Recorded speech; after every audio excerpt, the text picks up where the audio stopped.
Donc traditionnellement dans la cuisine il existe des moulins, un moulin à poivre, un moulin à sel. Et quand avec Sébastien on a imaginé ce moulin, c'était un peu, on voulait un moulin meule un peu, qui soit un apport à la cuisine qu'on pratique, c'est-à-dire une cuisine qui a de la vivacité, du gnac. Nous, le gnac c'est un terme qu'on emploie énormément dans notre cuisine.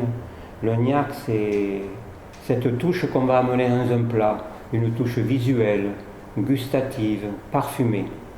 Comme vous pouvez dire, un filet d'huile d'olive sur un plat, un onglet de moutarde. Voilà.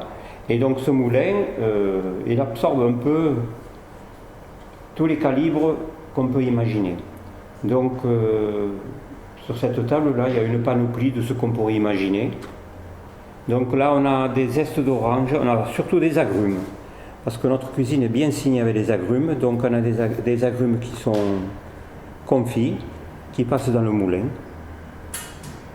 avec des graines de sésame. Là on a une panoplie de poivre, du Sichuan au sancho, qui vont amener des tonalités. Donc après on peut faire les dosages qu'on veut.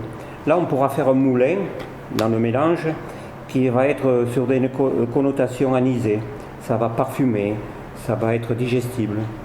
Là, on a du soja, des haricots noirs, des pois, des lentilles, toutes ces légumineuses qui vont amener quelque chose de fort.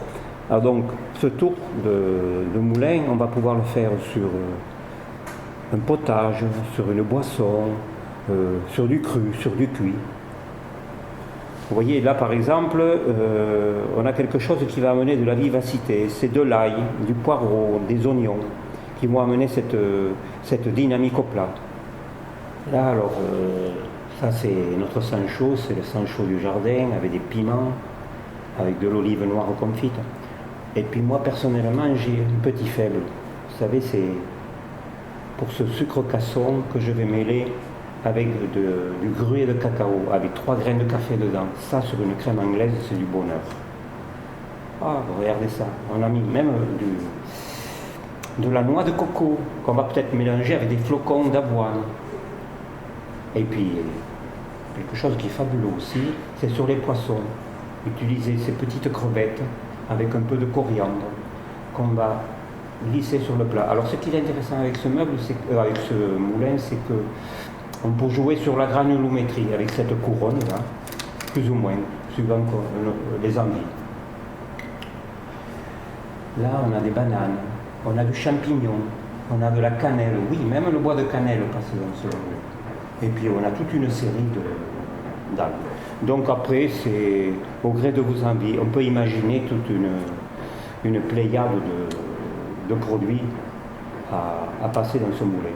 Or dans ce moulin, il y a peut-être une façon de l'utiliser, c'est que les mélanges ont peut-être tendance parfois à se dissocier. Le mieux c'est d'utiliser le moulin entre chaque tour.